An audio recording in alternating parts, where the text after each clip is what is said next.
Olá, bom dia para você, bom dia, bom dia! Você que é candidato ao céu, você que foi resgatado pelo sangue de Cristo, que está dentro das promessas do Salvador, ao que vencer, dá-lhe aí que se assente comigo no meu trono. Bendito seja o nome do Senhor. Nosso capítulo de hoje vai explicar o que vai acontecer com a terra depois que o Senhor Deus levar o povo do Senhor para morar junto dele. Vou orar com você agora. Santo Deus e amado Pai, nos abençoe na misericórdia de Jesus. Nos ensine, Senhor, mais esta vez, estas mensagens que o Senhor mandou para nós. Em nome de Jesus. Amém. O seu programa A Tocha está começando.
Será desolada a terra?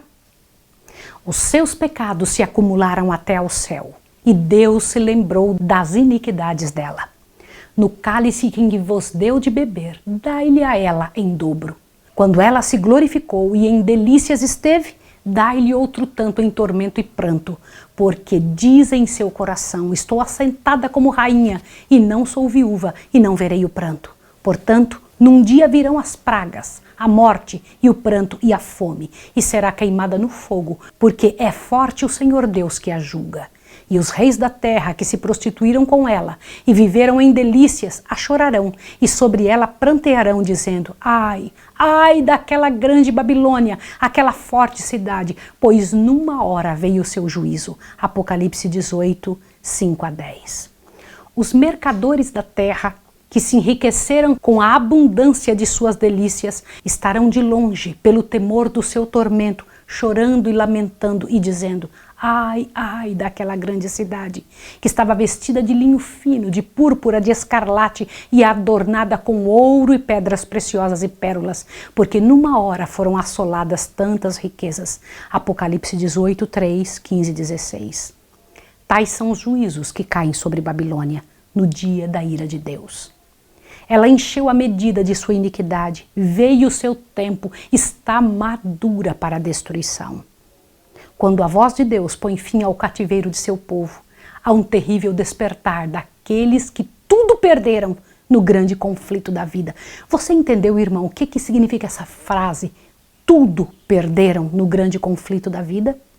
Perder aqui na terra, de vez em quando, algumas das situações, perder uma faculdade, perder um dinheiro, perder um investimento é uma coisa. Agora, esta frase que eu acabei de ler para você diz perder tudo no grande conflito da vida. É o que vai acontecer com as pessoas que não servirem a Deus, não entregarem a Ele o tudo. Enquanto perdurou o tempo de graça, estiveram cegos pelos enganos de Satanás e desculpavam sua conduta de pecado. Os ricos se orgulhavam de sua superioridade sobre aqueles que eram menos favorecidos, mas obtiveram suas riquezas violando a lei de Deus. Negligenciaram alimentar o faminto, vestir o nu, tratar com justiça e amar a misericórdia. Procuraram exaltar-se e obter a homenagem de seus semelhantes. Agora estão despojados de tudo que os fazia grandes e se encontram desamparados e indefesos. Olham com terror para a destruição dos ídolos que antepuseram ao seu Criador. Venderam a alma em troca das riquezas e gozos terrestres e não procuraram enriquecer para com Deus. O resultado é que sua vida foi um fracasso. Seus prazeres agora se transformaram em amargura, seus tesouros em corrupção. Os ganhos de uma vida inteira foram em um momento varridos. Os ricos lastimam a destruição de suas soberbas casas, a dispersão de seu ouro e de sua prata. Mas suas lamentações silenciam pelo temor de que eles próprios devem perecer juntamente com todos esses ídolos. Os ímpios estão cheios de pesar, não por causa de sua pecaminosidade e negligência para com Deus e seus semelhantes, mas porque Deus venceu. Lamentam que o resultado seja o que é, mas não se arrependem de sua impiedade. Se pudessem, não deixariam de experimentar tudo e qualquer meio de novo de volta para vencer. O mundo vê aqueles dos quais zombaram e escarneceram, e que desejaram exterminar, passarem ilesos através das pestilências, tempestades e terremotos, porque é assim que os justos vão passar no final, ilesos, irmãos. Estas coisas vão acontecer e os justos vão passar sem um arranhãozinho em sua pele, porque Deus vai preservar o seu coração. Eles foram treinados na escola da aflição. Durante o tempo de prova, eles enrijeceram seu coração, enrijeceram a sua fé. Aquele que é para os transgressores de sua lei um fogo devorador, é para o seu povo um seguro pavilhão. O ministro que sacrificar a verdade a fim de alcançar o favor dos homens, percebe agora o caráter e a influência de seus ensinos. É evidente que os olhos oniscientes o estiveram acompanhando enquanto se achava no púlpito, enquanto andava pelas ruas, enquanto se confundia com os homens nas várias cenas da vida. Toda emoção da alma, toda linha escrita, cada palavra pronunciada, todo ato que levava os homens a descansar em um refúgio de falsidade, esteve a espalhar sementes e agora, nas infelizes e perdidas almas em redor dele, contempla a larga colheita.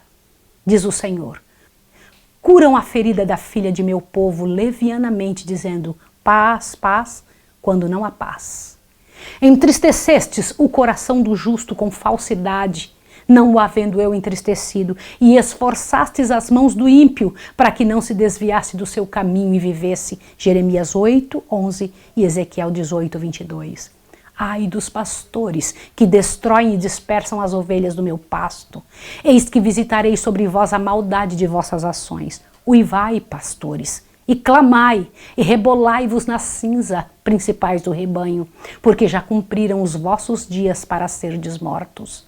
E não haverá fugida para os pastores, nem salvamento para os principais do rebanho. Jeremias 23, 1 e 2, e 25, 34 e 35.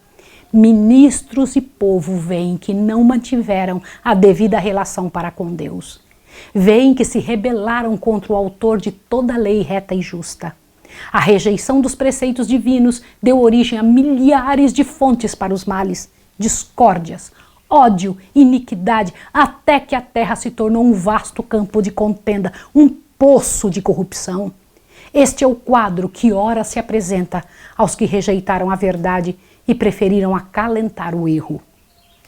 Nenhuma linguagem pode exprimir o anelo que o desobediente, o desleal experimenta por aquilo que para sempre perdeu, a vida eterna. Homens que o mundo adorou pelos talentos e eloquência, veem agora estas coisas sobre a sua verdadeira luz. Compenetram-se do que perderam pela transgressão e caem aos pés daqueles de cuja fidelidade zombaram com menosprezo, confessando que Deus os amou. O povo vê que foi iludido. Um acusa o outro de o ter levado à destruição. Todos, porém, se unem em acumular suas mais amargas condenações contra os ministros. É isso mesmo que você ouviu. Na hora que capitular a história dessa terra, a multidão de pessoas vão se voltar contra os ministros e vão falar contra esses pastores infiéis. Profetizaram coisas agradáveis, levaram os ouvintes a anular a lei de Deus e a perseguir os que queriam santificar. Agora, em seu desespero, esses ensinadores confessam perante o mundo sua obra de engano. As multidões estão cheias de furor. Estamos perdidos, exclamam, e vós sois a causa de nossa ruína, e voltam-se contra aqueles falsos pastores. Aqueles mesmos que mais os admiravam, pronunciaram as mais terríveis maldições sobre eles. As mesmas mãos que os coroaram de lauréis levantar-se-ão para destruí-los. As espadas que deveriam matar o povo de Deus são agora empregadas para exterminar os seus inimigos. Por toda parte há contenda e morticínio. Você sabia que vai acontecer isso? Quando o Senhor retirar seu povo daqui, o que os outros vão ficar fazendo na terra? Aquelas armas que eles iriam usar contra os servos de Deus, agora vão usar uns contra os outros de raiva, de ódio, dizendo, vocês me enganaram. Mas na verdade eles não foram enganados. Eles poderiam ter saído disso. Este tipo de estudo é uma fonte de conhecimento para você, é um alerta para você que pode sair dessa situação. Você pode avisar os seus amigos, senão você vai incorrer na mesma coisa dos ministros. Porque você pode mandar isso para outras pessoas. E se você não falar, pessoas vão dizer, por que você não me falou? Por que você não me disse? Por que você não me contou? Eu vou ler um pedaço do grande conflito para você ouvir agora e você entender isso que eu estou lhe falando. Olha só o que diz aqui. Chegará o estrondo até a extremidade da terra, porque o Senhor tem contenda com as nações. Entrará em juízo com toda a carne, os ímpios entregarão a espada. Jeremias 25:31. 6.000 anos esteve em andamento o grande conflito. O Filho de Deus e seus mensageiros celestiais estavam em conflito com o poder do maligno, a fim de advertir, esclarecer e salvar os filhos dos homens. Agora todos fizeram sua decisão. Os ímpios uniram-se completamente a Satanás em sua luta contra Deus. Chegado é o tempo para Deus reivindicar a autoridade de sua lei que fora desprezada. Agora a controvérsia não é somente com Satanás, mas também com os homens. O Senhor tem contenda com as nações. Os ímpios entregará a espada. O sinal de livramento foi posto sobre aqueles que suspiram e que gemem por causa de todas as abominações que se cometem. Agora sai o anjo da morte, representado na visão de Ezequiel pelos homens com as armas destruidoras, aos quais é dada a ordem: matai velhos, mancebos e virgens, e meninos e mulheres, até exterminá-los. Mas a todo homem que tiver o sinal, não vos chegueis, e começai pelo meu santuário, diz o profeta. E começaram pelos homens mais velhos que estavam diante da casa. Ezequiel 9, de 1 a 6. A obra de destruição se inicia entre os que professavam ser os guardas espirituais do povo. Os falsos vigias são os primeiros a cair. Ninguém há de quem se compadecer ou a quem poupar. Homens, mulheres, donzelas e criancinhas perecem juntamente. O Senhor sairá do seu lugar para castigar os moradores da terra, por causa da sua iniquidade, e a terra descobrirá o seu sangue, e não encobrirá mais aqueles que foram mortos. Isaías 26, 21. E esta será a praga com que o Senhor ferirá a todos os povos que guerrearam contra Jerusalém. A sua carne será consumida, estando eles de pé, e lhes apodrecerão os olhos nas suas órbitas, e lhes apodrecerá a língua na sua boca. Naquele dia também acontecerá que haverá uma grande perturbação do Senhor entre eles, porque pegará cada um na mão do seu companheiro e alçar-se-á a mão de cada um contra a mão do seu companheiro. Zacarias 14, 12 e 13. Na desvairada contenda de suas próprias e violentas paixões, e pelo derramamento terrível da ira de Deus sem mistura, sucumbem os ímpios habitantes da terra. Sacerdotes, governadores e povo, ricos e pobres, elevados e baixos. E serão os mortos do Senhor naquele dia, desde uma extremidade da terra até a outra extremidade da terra. Não serão pranteados, nem recolhidos, nem sepultados. Jeremias 25, 33. Por ocasião da vinda de Cristo, os ímpios são eliminados da face de toda a terra, consumidos pelo espírito de sua boca, destruídos pelo resplendor de sua glória. Cristo leva o seu povo para a cidade de Deus e a terra é esvaziada de seus moradores. Você ouviu isso? Presta atenção nesse texto. Eis que o Senhor esvazia a terra e a desola, e transtorna a sua superfície e dispersa os seus moradores. De todo se esvaziará a terra e de todo será saqueada, porque o Senhor pronunciou esta palavra. Porquanto transgridem as suas leis, mudam os estatutos, quebram a aliança eterna, por isso a maldição consome a terra e os que habitam nela serão desolados. Por isso serão queimados os moradores da terra. Isaías 24, 1, 3, 4 e 6. A terra inteira se parece com o deserto assolado. As ruínas das cidades e vilas destruídas pelo terremoto, árvores desarraigadas, pedras escabrosas arrojadas pelo mar ou arrastadas da própria terra espalham-se pela sua superfície, enquanto vastas cavernas assinalavam o lugar em que as montanhas foram separadas de sua base. Ocorre agora o acontecimento prefigurado na última e solene cerimônia do dia da expiação.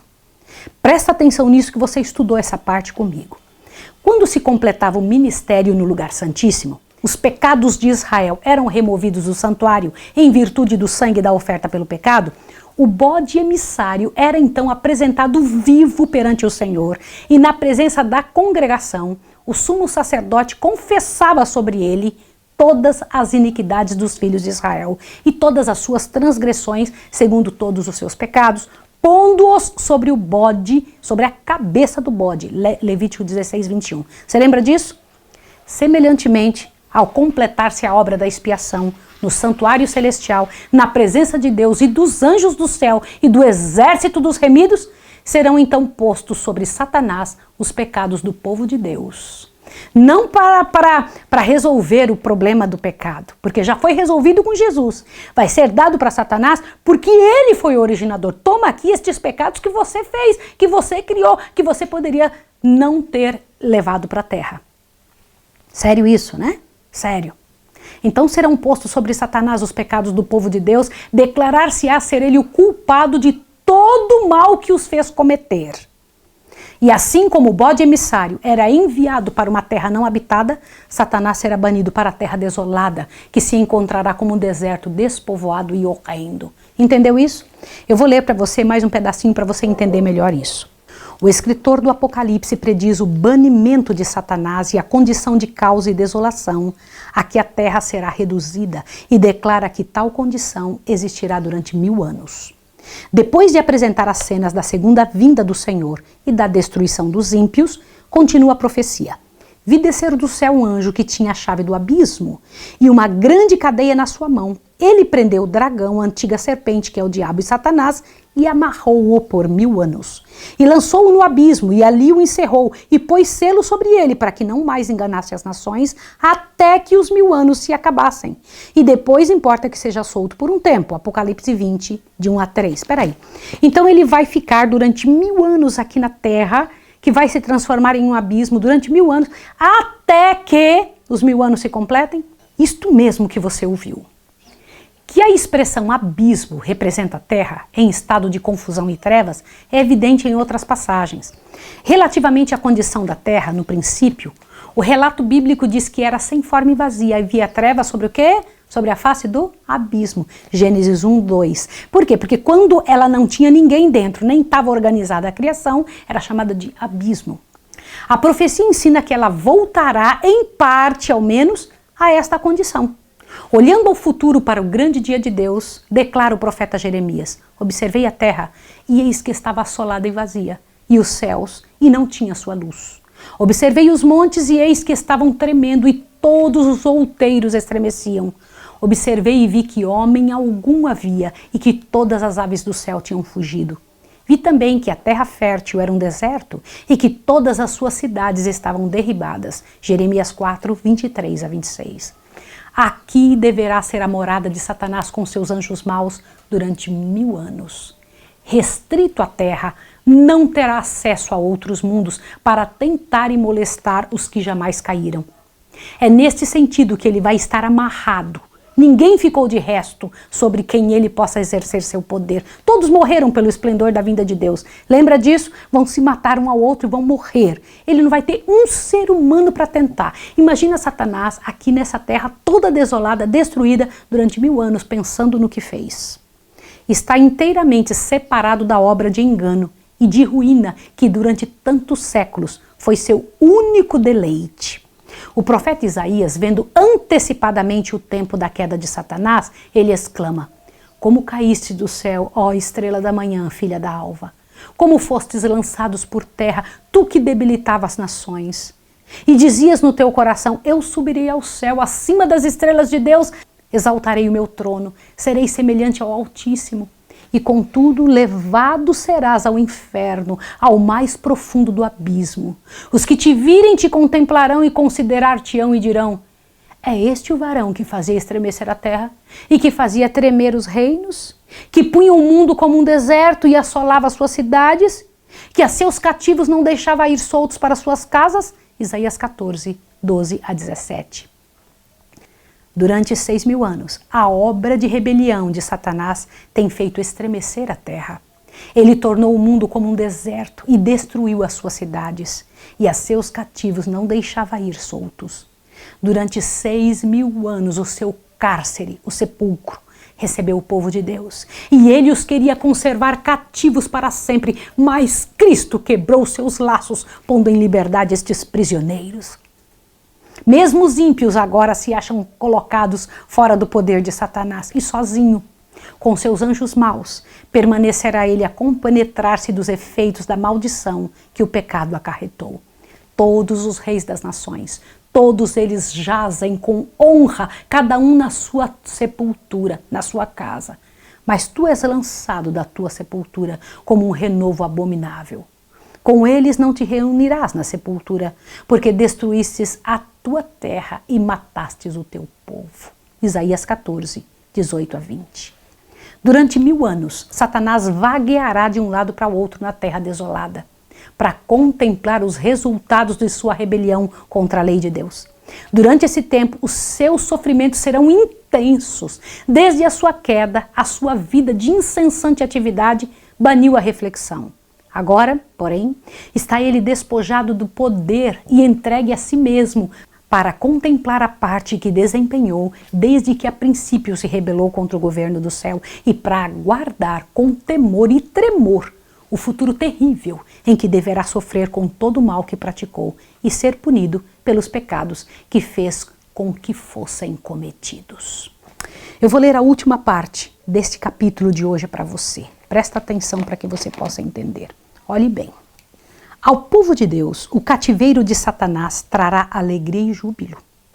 Diz o profeta: acontecerá que no dia em que Deus vier a dar-te descanso do teu trabalho, e do teu tremor, e da dura servidão com que te fizeram servir, então proferirás esse dito contra o rei de Babilônia, representado aqui por Satanás, e dirás: como cessou o opressor? Já quebrantou o Senhor os bastões dos ímpios e o cetro dos dominadores. Aquele que feria os povos com furor, com praga incessante, o que com ira dominava as nações, agora é perseguido, sem que alguém o possa impedir. Isaías 14, 3 a 6. Durante os 1000 anos, entre a primeira e a segunda ressurreições, ocorre o julgamento dos ímpios. Você ouviu isso? O apóstolo Paulo indica este juízo como um acontecimento a seguir-se ao segundo advento. É isso mesmo que você ouviu. Quando vai ser julgados os ímpios? Depois que estivermos no céu. Os justos são julgados antes, mas os ímpios só vão ser julgados depois. Por quê? Você vai entender agora. Nada julgueis antes do tempo, até que venha o Senhor, o qual trará à luz as coisas ocultas das trevas e manifestará os desígnios dos corações. 1 Coríntios 4:5. Daniel declara que quando veio o ancião de dias, foi dado juízo aos santos do Altíssimo. Daniel 7:22. Aonde os santos do Altíssimo vão estar durante o milênio? Lá no céu com o Senhor. E o juízo será dado a eles. Como assim? Nesse tempo, os justos reinam como reis e sacerdotes de Deus. João no Apocalipse diz: vi tronos e assentaram-se sobre eles, e foi-lhe dado o poder de julgar. Serão sacerdotes de Deus e de Cristo e reinarão com ele 1000 anos. Apocalipse 20, 4 e 6. 1000 anos eles estão reinando no céu junto com Jesus e 1000 anos Satanás aqui na terra, sem ter condição alguma de tentar alguém, porque está todo mundo, os ímpios mortos e os justos no céu. Não é assim? Mas os justos no céu vão estar falando o quê e fazendo o quê? Olhando nos livros. Por que alguns que deveriam estar lá não estão? É nesse tempo que, conforme foi predito por Paulo, os santos hão de julgar o mundo. 1 Coríntios 6:2. Em união com Cristo, julgam os ímpios, comparando seus atos com o código, a Escritura Sagrada, e decidindo cada caso segundo as ações praticadas no corpo. Então é determinada a parte que os ímpios devem sofrer, segundo as suas obras, e registrada em frente ao seu nome no livro da morte. Então existe o livro da vida e o livro da morte? Exatamente isso que você está ouvindo. Existe o livro da morte.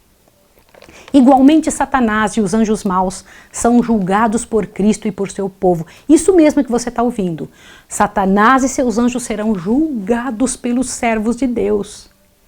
Diz Paulo, não sabeis vós que havemos de julgar os anjos? 1 Coríntios 6,3. E Judas declara que os anjos que não guardaram o seu principado, mas deixaram a sua própria habitação, reservou na escuridão e em prisões eternas até o juízo daquele grande dia. Judas 6. Ao fim dos 1000 anos, ocorrerá a segunda ressurreição. Por que a segunda? Porque a primeira ressurreição aconteceu antes de Jesus ir de volta para o céu. Lembra que Jesus vem e diz então ali, despertai, despertai, vós que dormis no pós-surgir. Essa ressurreição, a primeira, é só para os justos. Essa segunda ressurreição, depois do milênio, é só para os ímpios. Então eu vou ler novamente essa parte para você.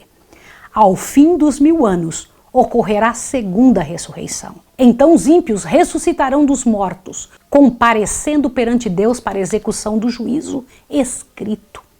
Assim o escritor do Apocalipse, depois de descrever o ressurgir dos justos, diz, mas os outros mortos não reviveram até que os 1000 anos se acabaram. Apocalipse 20, verso 5. A respeito dos ímpios, Isaías declara, serão amontoados como presos numa masmorra e serão encerrados num cárcere e serão visitados depois de muitos dias. Isaías 24, 22. Que triste será, que capítulo terrível. Mas pela graça e poder de Deus você não estará debaixo da terra, naquele multidão de terra dos últimos dias, morto esperando a segunda ressurreição. A parte que te cabe terá que ser a primeira ressurreição se vier a falecer, ou então ir com Jesus vivo para o céu. O Senhor Deus tem uma parte para você e para mim. Que pela graça e poder de Deus você acompanhe comigo esse último capítulo. O que vai acontecer então, depois deste momento? Como será acabado para sempre o originador do pecado? Que Deus lhe abençoe. Eu vou orar com você agora. Santo Deus e amado Pai, nos abençoe neste momento para a glória do teu nome. Abençoe essa pessoa em nome de Jesus. Amém. Que Deus abençoe você e até amanhã.